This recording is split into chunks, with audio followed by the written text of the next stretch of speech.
A very good evening to you and welcome to our weekend primetime news, and I'm Sandro Ferdinando. Before we get into our stories in detail, let's take a quick look at your headlines. President assures to create a local agriculture trend for the farmers. Operation underway to nab the local dealers at the large haul of heroin seized in the southern seas. Tensions at an SLFP party meeting in Chilau.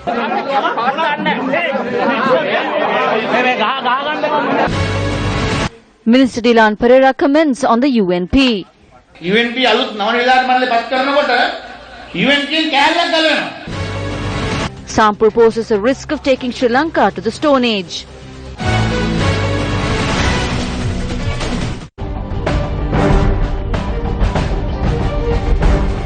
President Maithripala Sirisena presided over the National New Rice Festival, locally known as the Alut Sahal Mangalya in Polonnaruwa today. The annual ceremony took place at the Polonnaruwa Viharya to seek rains at the appropriate time and for the agriculture industry to flourish.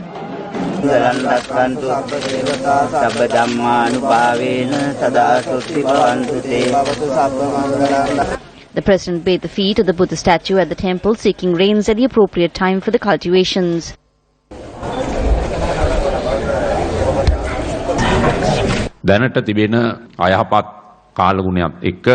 With the prevalent inclement weather, we need to conserve the water existing in the reservoirs and ensure that we engage in the cultivations during this yellow harvesting season. The water mass in Sri Lanka is 10 times the land mass we have. However, because of the sheer shortcomings and weaknesses in the water management, we lose large amounts of water. Everyone must take responsibility for this. Rather than thinking of political gains or economic gains or having narrow-minded ideas on working hard, we must ensure that we prepare what suits us the most. We hope to prepare some special projects during the coming period in this regard and also work towards providing organic fertilizer and expertise in this regard. කාබනික පෝර නිෂ්පාදනය සඳහා වඩා ඒ අවශ්‍ය සම්පත් දැනුම ශ්‍රමය කාලය යොදවන්නට. The Youth Shelter Program, which provides ownership of houses to the youth, commenced in Dambulla today. The foundation stone for 25 such houses was placed today by Sajith Premadasa, the Minister of Housing and Construction. Another 25 persons were presented with housing loans, and the program will take place across the island. In the past, there were many programs that used the name of the youth. However, nothing good was done to the youth through these programs. A better future dawned for the sons and daughters of the rulers. However, nothing good was done for the younger generation of the fishermen, farmers and laborers in the villages and other areas, and even for the younger generations of the middle class and public servants. The program was initiated by Prime Minister to bridge the gap. Police have launched an investigation to crack down on the local drug ring following the custody of the biggest ever haul of heroin brought into the country via sea. It was over several months ago that the police were tipped that Sri Lanka was used for the distribution of narcotics that come from Pakistan. Police said that a small ship from Pakistan reaches the southern seas of Sri Lanka, where the drugs are distributed to smaller boats. These small boats then enter the south with the drugs and use the expressway to distribute them. Based on the information that was uncovered, the Police Narcotic Bureau obtained the assistance of the Sri Lankan Navy for a joint operation. The raid took place under dark skies in the south of Sri Lanka on the 30th of March, ably supported by the Sri Lankan Navy. A large haul of drugs was seized by the Police Narcotics Bureau on the night of the 30th in the southern seas. 100 parcels containing 110 kilograms of heroin worth over 1.1 billion rupees. 11 suspects aboard the vessel were arrested by the Police Narcotics Bureau.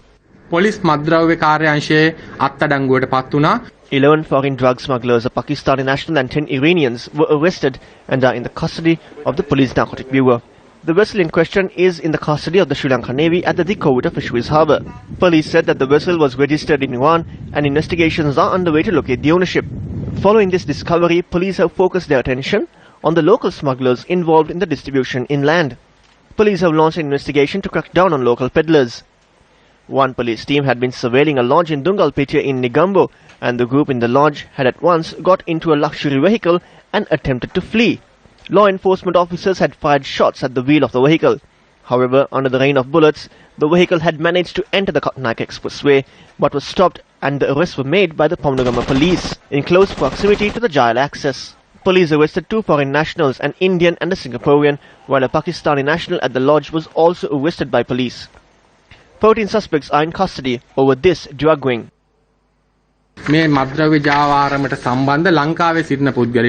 The Police Narcotic Bureau has commenced an investigation to nab local contacts involved in this drug ring. We hope to seek the assistance of the Sri Lanka Navy as well as the Sri Lanka Air Force. We are having contacts with other international organizations. Former Minister G.L. Pires was summoned to the Criminal Investigations Department today. The former minister was questioned over a statement he made on the discovery of explosives in Chavakacheri recently. Ranil Wickremesinghe has a totally different issue. Can GL light a firecracker? That is the issue. I know nothing of bombs, but the remnants of bombs are in my lungs. That is not the matter to be raised. What needs to be done is the government must conduct an investigation. There are some matters published in the newspapers. These were wrapped in recently published newspapers. Some of the papers dating back to 7 years had been labelled Vellavatta.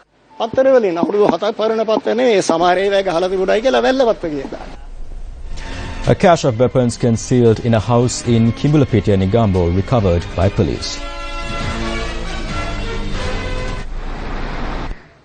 The raid this morning resulted in the discovery of 3 foreign-made pistols, a locally manufactured pistol and live ammunition. 2 suspects who were arrested for the possession of firearms were interrogated and are to be produced in court.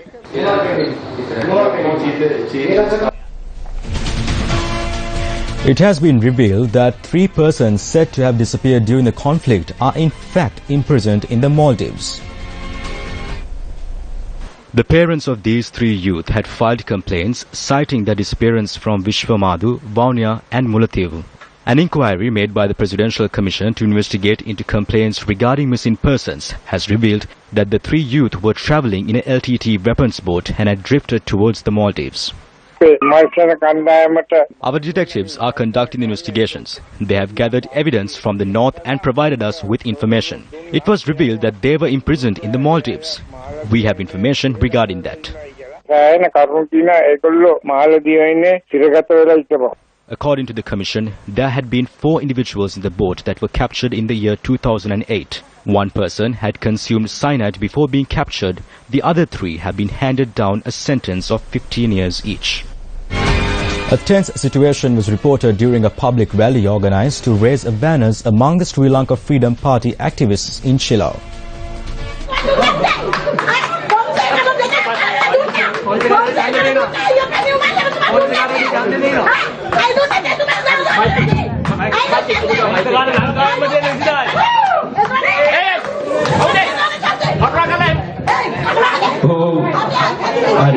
එතුමියගේ ආවේගයට මම ඉඩ දෙනවා ඒක හරි.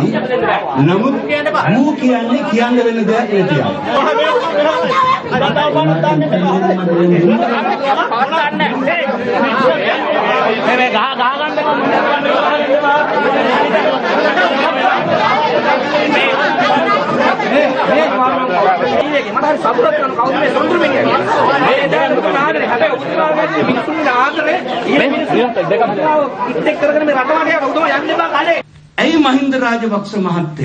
Why did Mahinda Rajapaksa hand over the post of chairman to Maithripala Sirisena?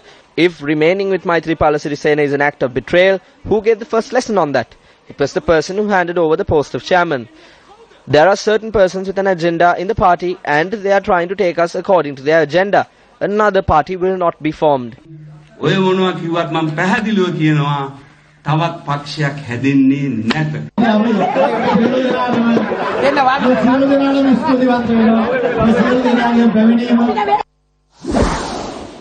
There was attention during a program organized to raise awareness among the SLFP members in the Shilpa Hall in Kuliyapitiya.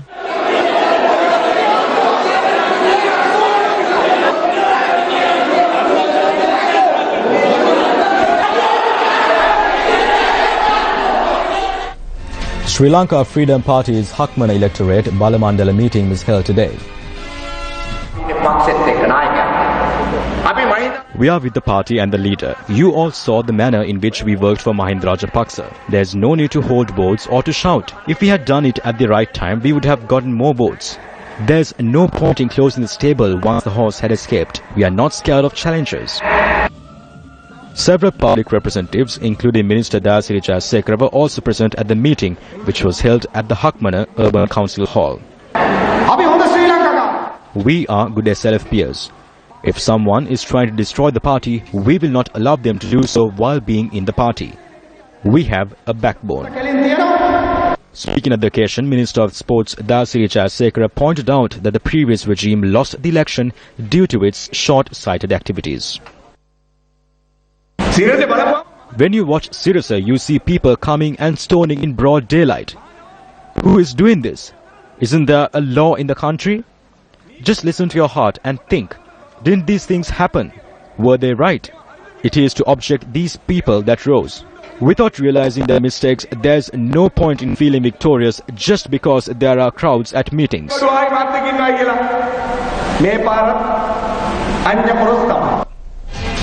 Dilan Pereira, State Minister of Highways, speaking in Panduwas Nuwara yesterday, commented on how the Sri Lanka Freedom Party needs to operate.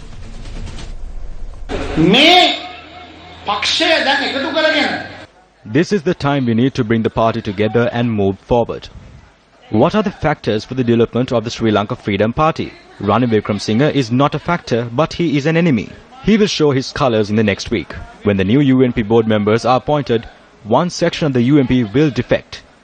Kabir Hashim will lose his position. When Akila and Sagala are appointed to those positions, there is a group that is waiting to join with President Maithripala Sirisena. We must not anger these factors. I am blaming Chandrika. For her, Ranil is a factor and Mahinda is an enemy. This is wrong. She created the party and was the leader, but she is outdated. For the members of the joint opposition, what I have to say is, Maithripala Sirisena is a factor. Do not make that factor an enemy. They too will become outdated. The minister also commented on the letter handed over to the General Secretary of the Interparliamentary Union by opposition MPs. When coconuts were smashed, one lost his wallet. After that happened to Mahinda Ananda, they went to Geneva with 2 bags and Banduluguna Bodhana and Gamman Pila lost their luggage. The letter had been handed over even without brushing their teeth. I am not blaming them for going, but we too like to undertake a visit or two while in the opposition.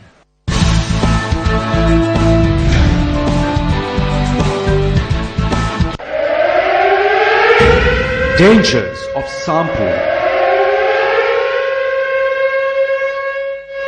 The proposed Sampur coal power plant has now come under controversy due to the sheer environmental, health and social issues that it would generate in addition to generating electricity. Experts have already brought forward the threat to agriculture and cultivations as well as health hazards that it would pose following the poisonous gas merging with the monsoon rains. According to experts, the proposed Sampur coal power plant will have a direct impact on the almost 1,000 acres of paddy land in Sampur alone. The second largest natural harbour, the Trincomalee Harbour, also known as Trincomalee Bay, will also be destroyed by the coal power plant. This is because the 93 million litres of acidic and warm water that would be released to the sea by the coal power plant. Therefore, this would not only pose a threat to the marine life in the area, but will severely impact the fisheries industry and the livelihood of many in the area. The 505 acres of land in which the proposed Sampur coal power plant will be constructed lies in the direct path of an elephant corridor and also a grazing ground for the elephants. The area boasts of a very low record of human-elephant conflict, and with this construction the issue could soar to new heights. Coal-fired power plants produce huge quantities of acids, nitric acid, sulfuric acid, from the oxides of nitrogen and the oxides of sulfur given out by the coal-fired power plant. These acids form especially when there is moisture in the air. Acid dissolves rock and marble. This acid rain will go over Anuradhapura and it will fall upon the Sri Mahabodhiya. The emissions will be carried across to the north central province and be deposited there, and all the heavy metals, the ash, will undoubtedly have an impact on the agricultural productivity of the area, on the biodiversity, and also the cultural sites. I think some environmentalists have warned of the impact of the acid rain on iconic monuments such as the Srima Bodhi and even the Aukana Buddha, the Namalvena. And I think these monuments, these cultural monuments have been in existence for thousands of years. And do we really want them to be destroyed? Whether this project will help the Sampur people, it depends on the technology they are going to adapt. If they built on traditional technology, definitely that will affect the Sampur and the neighborhood area. But if they built on a modern technology with safeguard to the environment, then the hazardous will be very minimum, so there is no need to fear. Why Sampur people are more worried, further in addition to the environmental, with the establishment of this factory, the large number of outsiders will come to Sampur to work, and their existence will be threatened because they feel they will not get jobs in the thermal plant. As questions continue to be raised over the proposed Sampur coal power plant, the Minister of Power and Renewable Energy announced that Sri Lanka will move towards renewable energy after constructing 2 more power plants. We do not hope to construct any more of such power plants after Sampur. Yet many countries are moving away from coal power generation. China has planned to shut down all coal power plants in Beijing by the end of this year. Recently, the United States shut down 5,000 megawatt generating coal power plant, while England too had decided to shut down all coal power plants by 2025. After nearly 50 years of service, Scotland's last coal power plant, Longnet Power Station, has finally gone offline, putting an end to over 100 years of burning coal for electricity. It is an important moment for Scottish Power, which looks ahead to clean power initiatives with the goal of going all renewable by 2020.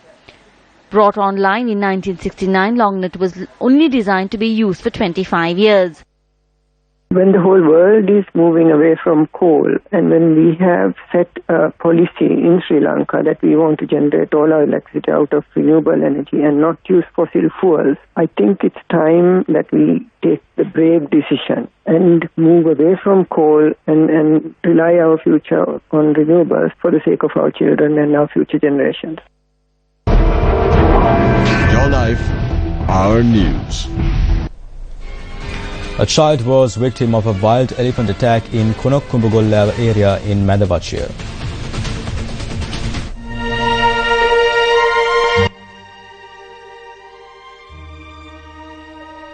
Supundilhara Chandrasekhar or the Yovinga Mane in Konkumbugolla in Madhavachir did not attend school yesterday because he had to frame a photograph. Supun had to face his tragic end while he was en route to his grandfather's home after framing the picture. The wild elephant cut short his journey just 200 meters away from the house.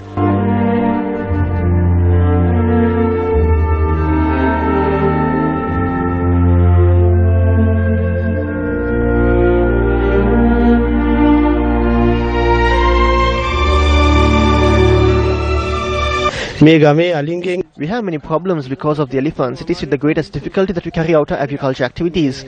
We have no elephant fence or any other form of protection. Our paddy lands are damaged and lives are destroyed. Therefore, we request the authorities to provide us with some sort of solution. Supundilhara died moments later. What remained was a picture that he was so keen to frame.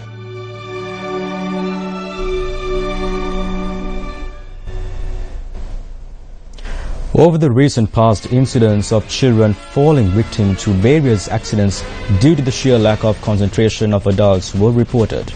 Several unfortunate incidents were reported yesterday as well. A 11-year-old boy had accompanied his father to the paddy field in Maradan Maduwa, Horopathana yesterday. When the father was tilling the field, the child too had desired to board the tractor. However, the desire turned into tragedy when he fell off the tractor and was run over it and lost his life.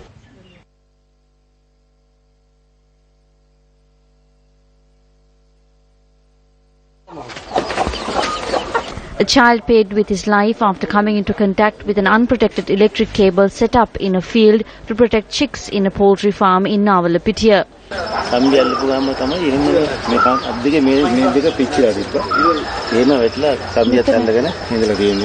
Police said the owner of the farm was arrested.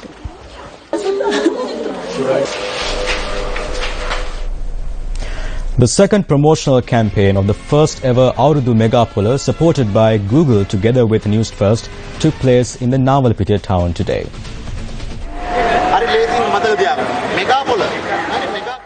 The general public will be able to make online orders from Google Megapolar.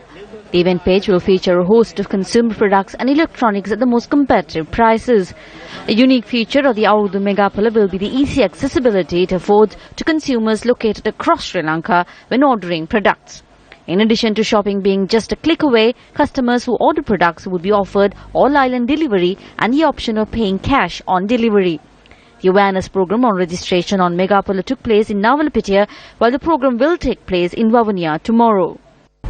A religious event to evoke blessings on the country took place this morning at the Ruwanveli Mahasaya.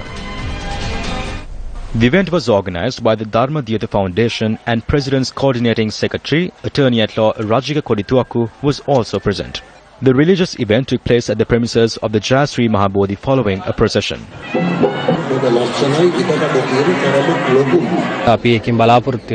We hope that the program would evoke blessings on all citizens of the country, the President as well as on all the military personnel. We hope that the country is blessed with fortune and prosperity.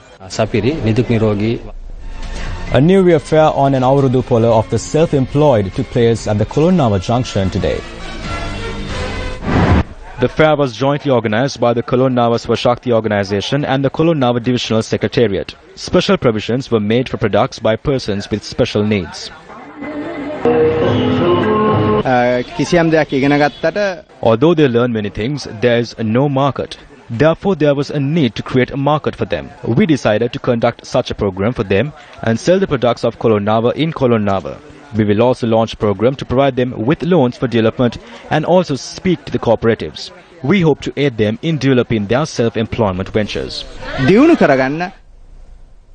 North Iranithu and South Iranithu form together the Iranithu Islands, and it's the only island that belongs to the Kilinochchi district. As a result of the heavy fighting, its residents fled the island 24 years ago and moved to Punagiri. Iranithu comes under the purview of the Punagiri Divisional Secretariat.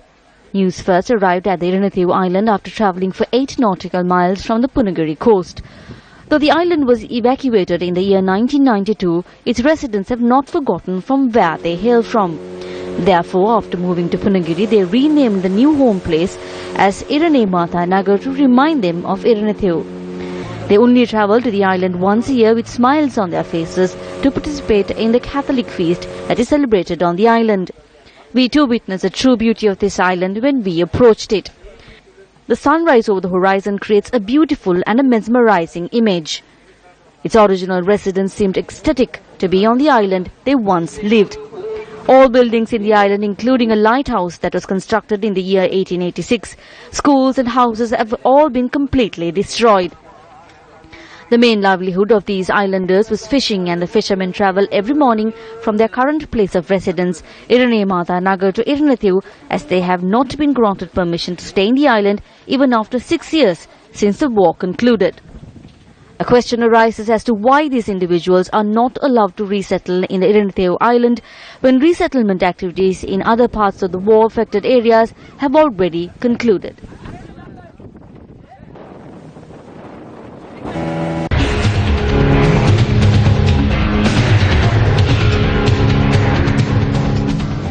Back in the year 1818, a group of persons struggled face to face against the colonizers in Nuwa and later fled to dense jungles of Kurana, which currently comes under the Damana Divisional Secretariat.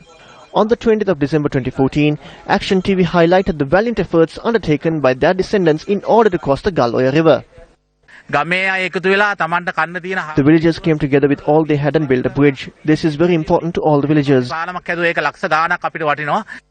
The villagers had built this bridge by sacrificing what they earned to have a good meal.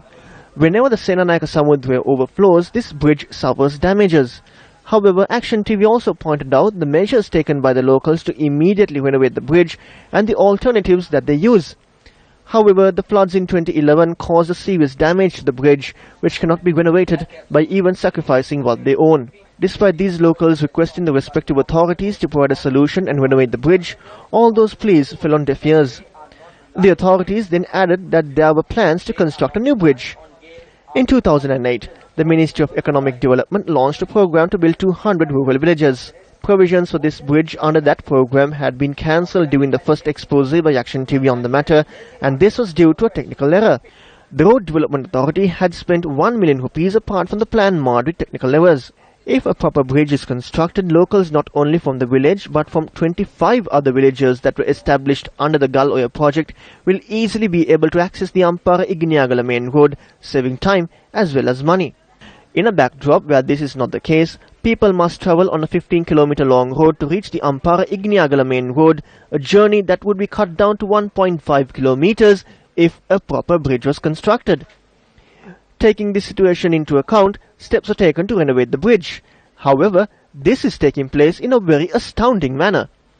That is, a person claiming to be attached to the Ministry of Primary Industries has been granted permission to remove the sand dunes in the area, citing that it is a task of the program to renovate the bridge. Based on the written permission granted by the Ampara District Secretary and Irrigation Engineer for the district, the sand that is moved to the premises of the Wawina School located in close proximity. Anyone can come to this location and purchase sand. As there is no fixed price for this process, a receipt is not provided for every purchase. In addition, it is a member from the Eastern Provincial Council who is lining his own pockets through this sand scheme taking place under the guise of renovating the bridge. It is said that the funds through the sale of sand will be used to renovate the bridge. Even though the Geological Survey and Mines Bureau had not issued permits for sand mining, permits have been issued to transport sand. Shouldn't this dishonest act of sand mining taking place under the guise of renovating the bridge, which is in fact taking place before the eyes of proud persons who sacrificed it all to build their own bridge, be stopped? And shouldn't it be established that there is a government and a law in the country? Co-chairs of the Ampara District Development Committee, this is over to you. And with that, we wrap up Primetime News. Do take care and good night.